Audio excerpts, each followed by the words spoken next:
Howdy, howdy, howdy, my name's Anaji Sasuke. Welcome back to Let's Read the SCP Foundation Wiki.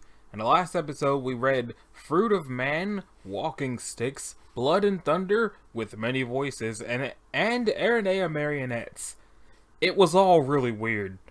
The most innocent thing in the episode was the walking sticks, and it was still pretty weird. In this episode, we're going to be reading Sick of Motion, Blood Candy, Repayment in Kind, Mirror Maze, and Box of Shawabti. And if it turns out that's not very long, we might keep moving, but we'll see. We'll see when we see. So, Sick of Motion. Well, it's a lot of recovered vehicles infected by 941 seized during get out of here during initial containment operations. Okay. All objects afflicted by 941 are kept in a secure garage within the motor division of Site-77, disassembled to individual components when not being tested. A science team supervised by Assistant Director of Medicine Vale, has been assigned to investigate 941 from an epidemiological and behavioralist perspective, with special attention paid to cases indicating potentially novel strains or actions taken by SCP-941 affected vehicles. The word of the day is that! So, any research indicating 941 being capable of crossing over to diesel vehicles is to be treated as a Class V biohazard threat, and any potential vectors for cross-infection are to be destroyed immediately.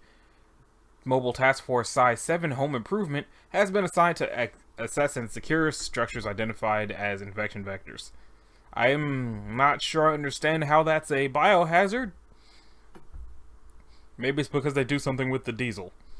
Because SCP-941 was already widespread in certain regions at the time of its initial discovery, it currently continues to exist in small numbers in the general vehicle population. As such, containment field agents are focused on suppression of information regarding 941 through previously utilized disinformation techniques. Foundation-owned vehicles are to be, whenever possible, diesel-fueled or electrically powered.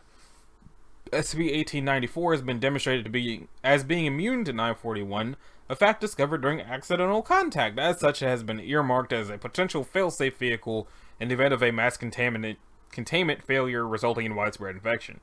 Okay. SCP-941 is a viral phenomenon affecting gasoline-powered automobiles designed for human transportation, so bicycles are safe. Motorcycles sucks to suck. Infected machines will indicate a variety of malfunctions, typically manifesting over a period of 3 to 5 days, then fading over a similar time frame. I saw lifespan when I was reading it at first. It's 2 o'clock in the morning, I'm tired. SCP-941 afflicted devices are permanently contagious following infection, even after the symptomatic phase ends. Although no actual mechanical errors have been known to manifest in 941 affected machines, drivers will report hearing unusual noises and changes in the feel of the vehicle during normal operations. In addition, when affected machines are tested in harsh terrain, climates, or used for more than 3 hours, they may cease operations entirely without apparent cause. Electronic systems such as GPS or screen-based control consoles in newer vehicles may exhibit unusual graphical and auditory glitches. Navigational equipment will attempt to steer the user away from highly trafficked areas or the aforementioned extreme terrain and change the user's destination to car washes, high-end parking garages, or auto dealerships. 941 spreads to other automobiles through direct contact and proximity. So what, car crashes in parking lots? Or does it, stick to the brushes at the car washes? Foundation research has shown that automobiles kept in adjacent space to 941 positive machines may begin displaying symptoms which fade over time or occur intermittently. This phenomenon has only been shown in control experiments and has not been observed in the wild. Biological matter is currently believed to be a factor in the expression of 941's effect, as testing of vehicles directed by non-human elements such as automaton crash test dummies in 1872 have shown 941 activates only if directly or indirectly controlled by human drivers. Although the only Foundation known means of detecting 941 infection is the ability of one vehicle to infect others, it is known that there must be another means of detection. SCP-1727 will refuse service to any 941 afflicted vehicle, giving a message reading, "No brakes, fakes, or phonies." History. 941 was first observed by quality control engineers employed by the DeLorean motor... I knew I recognized that car. I couldn't remember the word DeLorean, though. I just kept looking at it and was like, Back to the Future. Back to the Future. Doc. But it was not giving me my brain was not giving me the word DeLorean. DMC. During initial engineering of the gull wing doors used in their product. Notes from this period mention a distinctive semi-organic compound secreted during manufacturing, as well as frequent breakdowns and failures on the assembly line. Foundation Acids first became aware of 941 after collated traffic reports involving the DMC's vehicles were flagged as being potentially anomalous in nature. Follow-up operations confirmed this suspicion, and all known affected vehicles were impounded by Foundation agents through the guise of multiple recalls. Disinformation campaigns against the DMC centered around ties to organized crime, combined with the recall efforts, resulted in the shuttering of the corporation. As of the present date, no other production line has been observed to carry 941, and the initial infection source is unknown. Fact! The other day, I saw a car that's doors opened like DeLorean's, but further. So maybe it's back. Addendum. During testing on January 27th, 2019, this is a new article. Assistant Director Vale was conducting an experiment in 941's ability to spread through non-contact means. During inspection of the third-party GPS system, a control vehicle initiated direct communications. This effect has not been found in any subsequent experiment, nor had it manifested in previous ones. Following this interview, the vehicle was retested and showed no trace of 941 infection. Interviewed, American-made sedan identified 941V. Interviewer, Assistant Director Kaylee Amityville. Amityville? Okay. Interview occurred during observation of the vehicle's interior. The standard battery of control experiments had been run on a daily basis for several weeks prior to this event. V spoke with a feminine voice throughout the interview. Test time, and it's fired up, test time, Voice navigation activated. Turned left onto Stationary Street. Deactivate navigation? Sorry, didn't quite get that. Make a U-turn and park on the exit ramp. Calm down, darn thing. I haven't even turned over the engine. How the heck do you turn this dang thing off? Plugged into the cigarette lighter? No. Do newer cars even have those anymore? I hope not. Focus. Deactivate navigation, please. Sorry, that isn't going to work. There are several walk-in clinics and urgent care facilities nearby. Which would you like to navigate to? If you're feeling symptoms, tell me about them. Starting point in Hurt, Virginia. Maintenance required. Please try again tomorrow. Anything more specific? I'd love to give a more specific diagnosis. We're testing for a virus that spreads among autos, such as yourself, but I'm quite certain you haven't been infected. Navigation can begin tomorrow. Please confirm your coordinates to 10 Sleep, Wyoming. Turns engine over. See here, look. I'm not hearing any rattling or screeching. You're fine. If you've got anything, I'm sure it's going to be mild. Can you really understand me if you're not one of these sickmobiles? Or sickomobiles? There's a lot we could talk about. At the light, remain in your lane to turn into the parking lot. I think I get what you're telling me here. I don't like working when there's a bug in me either. I'll level with you. If you're not going to talk to us, there are people out there who will pick you apart trying to figure out what's happening here. At the following intersection, make it a sharp left onto Shades of Death Road. That doesn't sound like a real road. I hope you're not trying to be threatening. An unexpected error occurred. Please see manufacturer about resting and refurbishing your machine. Further activity may result in injury due to exhaust and 15-second pause. Ah, shucks. Any chance I could convince you to get on with our program here? There's an awful lot we could learn if you've got something new here. We could treat you well. Thank you. Goodbye. I can smell a faker before they get to the examination room.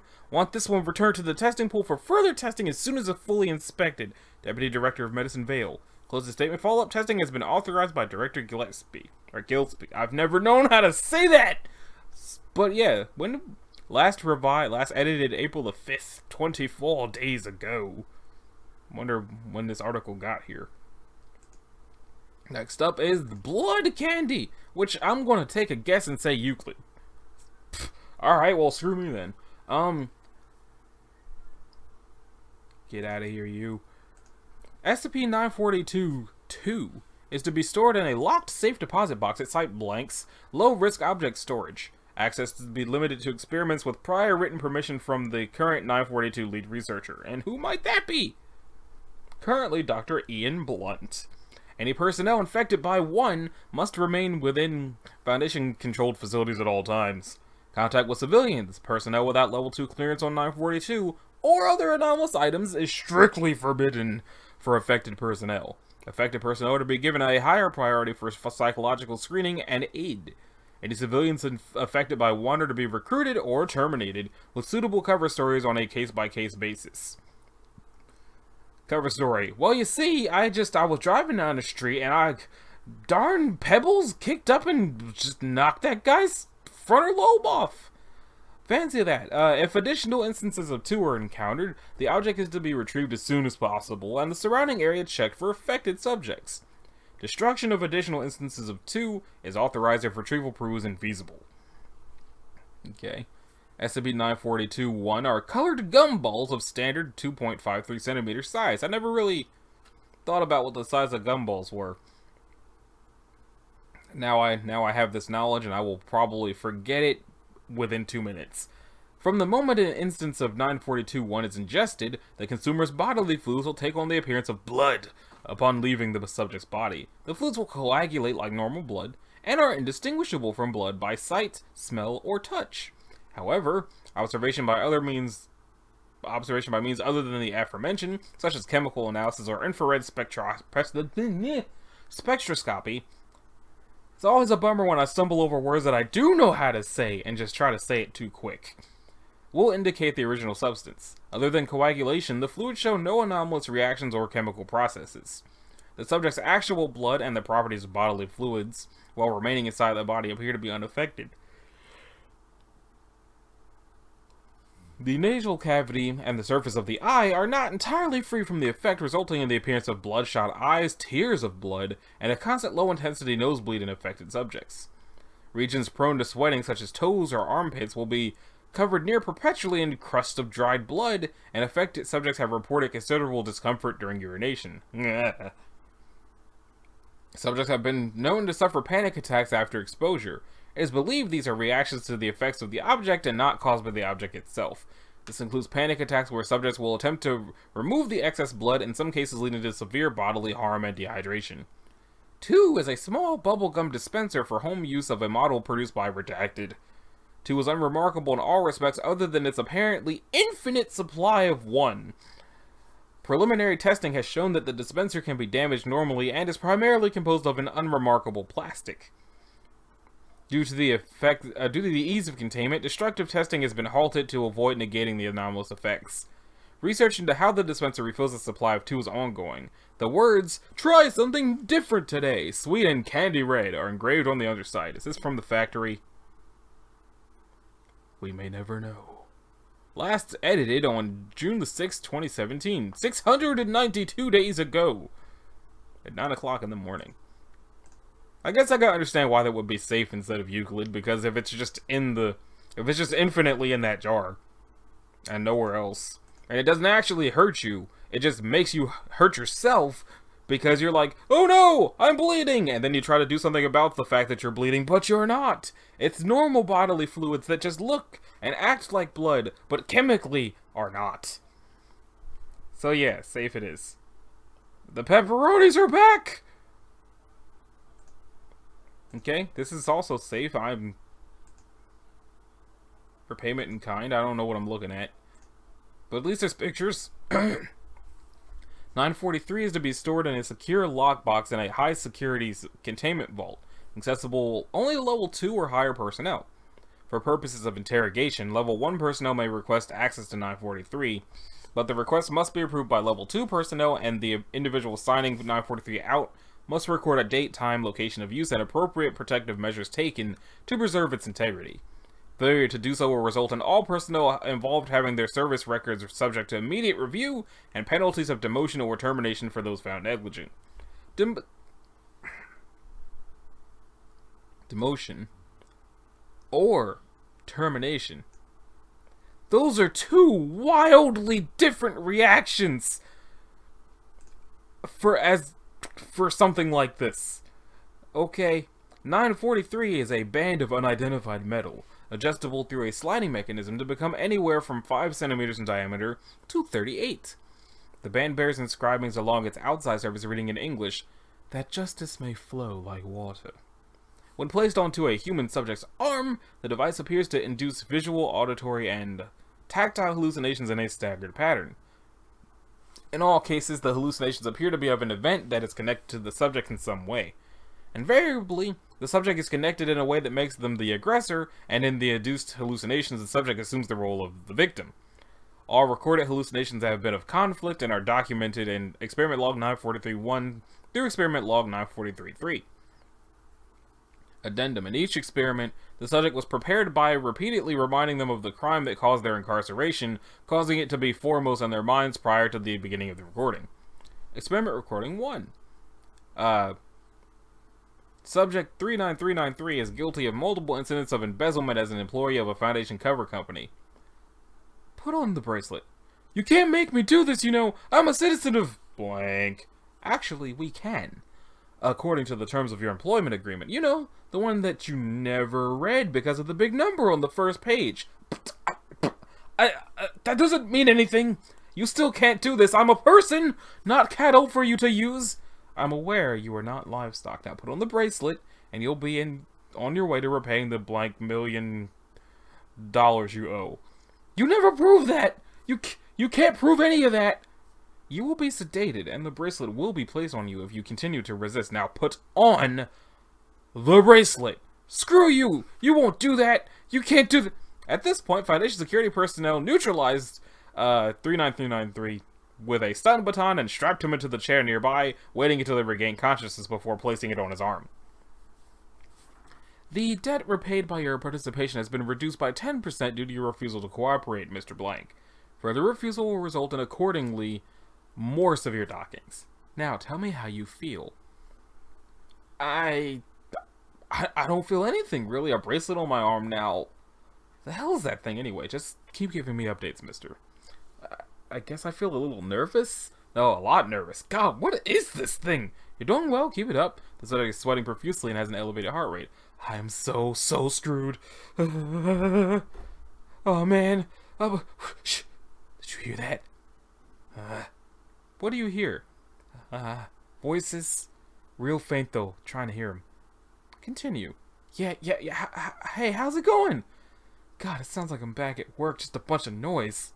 Subject appears to be switching from talking to the voices addressing him and myself. Approximately 3 minutes pass, the subject muttering rapidly to nothing in particular before his voice rises again. No, I hadn't seen the sorry, I didn't see there. You want to show me a ledger? Well, alright, no, I don't know what happened. No, of course not. No, it wasn't me. I don't know where it went. Mr. Blunt, can you hear me? Hello. Please, it wasn't me. What? Tell the overseers. Me?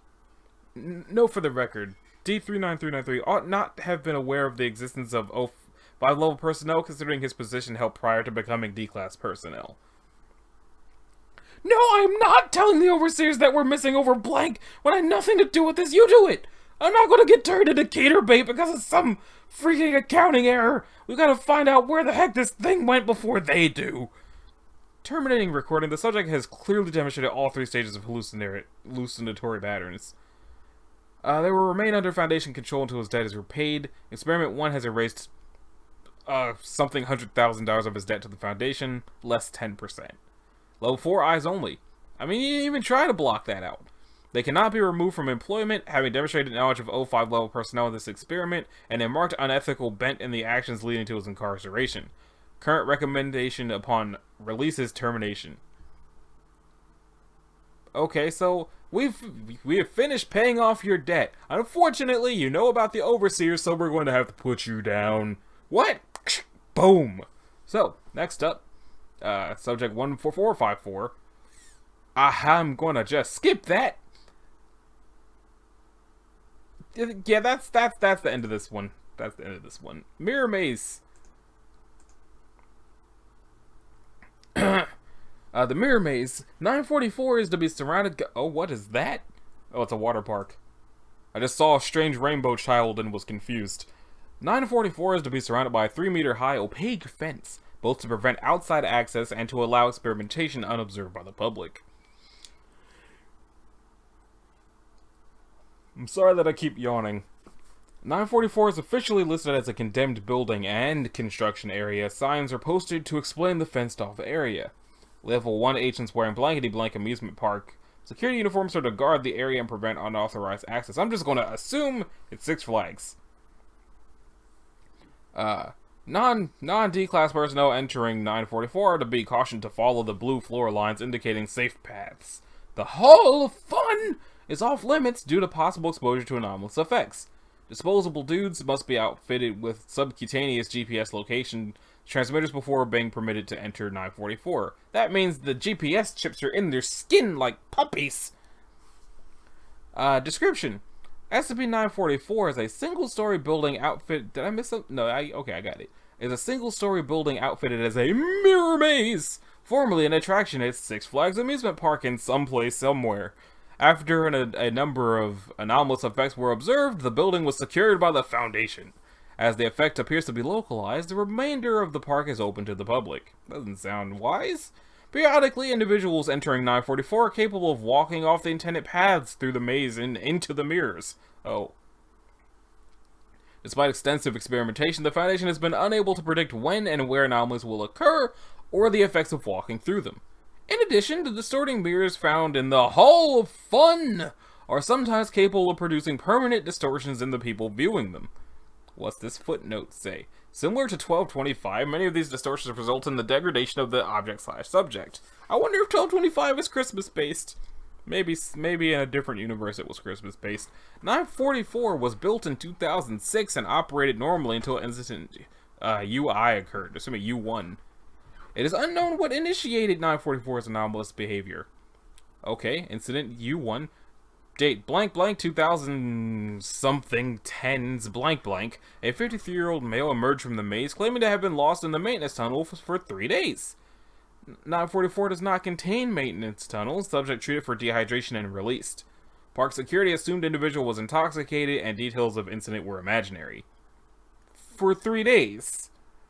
Okay. Incident U2. Date blankety blank 2000 something blankety blank blank. A 12-year-old boy found severely injured in Maze Hallway B with 3rd-degree burns to hands and feet. Subject claimed to have been detained in a windowless brick room for approximately 7 hours by an individual calling himself Zippo, the pyromaniac clown, who burned and data expunged the victim. Victim recalls being told, "It's all part of the show, kid." 944 does not contain the area described by the victim. Extensive police search for perpetrator yielded no results. U3. Date blankety blank 2000 something blank blank. 24-year-old female emerged from the maze 101.6 centimeters tall after pausing before a shrinking mirror in the maze's Hall of Fun. So they went in being 5'9" and came out 3'4". Foundation personnel intercepted police report of this incident. Area secured, Class B amnestics administered. SCP status established and containment initiated. Additional investigation revealed that blank individuals are missing after entering 944. Addendum. Post-containment experimentation. Use of robot drones to navigate 944 does not appear to trigger anomalous effects, because of course it doesn't. Therefore, use of disposable dudes is approved. Experiment C1. Blankety blank, 2000 something. Subject D12154 allowed to walk randomly through 944. The Hall of Fun! They observed to walk through Mirror 22 hallway, see and disappear. The tracking indicated they were 700 miles away in blank blank. Subject recaptured and claimed to have walked out of a mirror in a blank hotel ballroom. Mirror 22 appeared non-anomalous when examined after the incident. C2. New disposable person walked into Mirror 5 hallway A. Security team dispatched after hearing the subject screaming. They were observed trapped in/behind the mirror, unable to determine which. Mirror broken during attempted extraction. Data expunged. Probably... I'm not going to say what I was about to say, but I probably can guess what the data expunged was. C3, PO. Disposable person ordered to enter. They were observed to walk through Mirror 15, Hallway B. The subject was found in front of Mirror 15, Hallway C, deceased, entirely coated in a thin layer of glass. Mirrors found intact and appeared to be non-anomalous. And 944 C4. They were ordered to enter and follow blue line path to the Hall of Fun. They collapsed in the Hall of Fun. Height extended to 229 centimeters and data expunged. Remotely extracted. They expired after 10 minutes due to massive organ damage. Let's find out what that is. I mean, everybody in the rest of the world that is not in the country I'm in already knows what that is. Oh. Divide the length value by 91.44. But what is it in feet? I mean, a yard is 3 feet. So 2 yards is 6 feet. Okay, so that's... So it doesn't say how tall they were when they went in. It just says that they were found collapsed and they were 7'5". Okay. And that brings us to a box of shawab. I don't know what shawab is. Probably gonna have to Google it. What's shawab? A funerary figurine using an ancient Egyptian religion. Okay, well this is just gonna be fantastic. It's Euclid. What is this? Oh, it's a cover. Oh, I have that. I shaved with that the other day. 945 is to remain sealed and locked inside a steel chest in a 3x3 meter cell at storage site blank. The cell is under video surveillance and the walls are carved with deep, irregular patterns to hinder escape. Any staff who have had contact with 945 or its creations must be registered with on-site security. The contents of 945 should be counted and logged 24 hours after the monthly D-class termination, or after the death of any staff who have previously had contact with 945 or any of its creations. 1 is to be contained in a locked glass case separate from 945. If 1 is not found within its case, the site is to be immediately locked down for a security sweep. Okay. SCP-945 is a rough wooden Egyptian shawab box dating from approximately 1500 to 1300 BCE, currently holding 186 clay shawab figures, which have been recently sculpted, designated 2 through 187. Okay. When the Foundation became aware of 945, there was only a single ancient figurine within the box, designated 1. In addition to the obvious age of 1, it is distinct for being the only figure that bears any inscriptions. As the box was originally designed to hold a full set of 401 figurines, it is theorized that some of the originals may still exist outside of containment. The inscriptions on 945 and 1 are invocations to call the shawab figurines forth to do the labor of deceased individuals. It was previously believed that these phrases must be read aloud to activate 945. However, the box and figurines within have since demonstrated their ability to act on their own in regards to any person who has come into contact with them. After an individual who had previous contact with 945 passes away, 1 will vanish. Within the next 24 hours, a crude clay replica of the deceased individual will manifest within a 1-mile radius of 945. The replica tends to appear near 945 or in the former living area of the deceased individual. The replica will manifest by stepping out of an appropriately sized flat surface, usually on a wall or a closed door. Replicas have been observed traveling from one location to another by stepping into a wall and remanifesting elsewhere.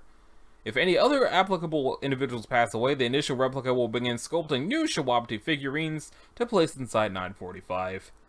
Once the new figurines have been placed in the box, clay replicas of the other individuals will manifest. The replicas will display the basic properties of the deceased individuals they are based upon. They have memories and knowledge relevant to the profession of the individual and the basic physical capabilities required to perform their tasks. Although they can speak, see, hear, and smell, their facial features are inanimate. The figures are not anatomically correct, but prefer to wear the clothes or work uniform of the deceased. A replica will go about the daily business of the deceased, giving priority to any unfinished work left behind at the time of death. If accosted, the replica will respond in a polite manner and insist that it be allowed to complete its task so that the deceased may rest comfortably in the next world. When supervised, replicas will behave passively, although they will follow orders and use violence within the course of their duty as applicable. Their performance has been described as adequate. Although they feel no pain, they are merely dried clay and can be destroyed with appropriate force or by breaking their corresponding shawab. If the first replica is destroyed, 1 will reappear inside 945 until it activates again. Replicas actively attempt to kill living beings when left unsupervised for the purpose of increasing their numbers. This behavior even extended to non-humans, especially cats, because of course it did. During Incident 7B, replicas managed to overwhelm and replace the entire staff of Storage Site Blank during a test to determine if 945's creations could be used to offset the Foundation's high turnover rate. The initial replica smothered 2 security guards in their sleep and pushed a senior researcher down a flight of stairs while directing suspicion towards disposable dudes.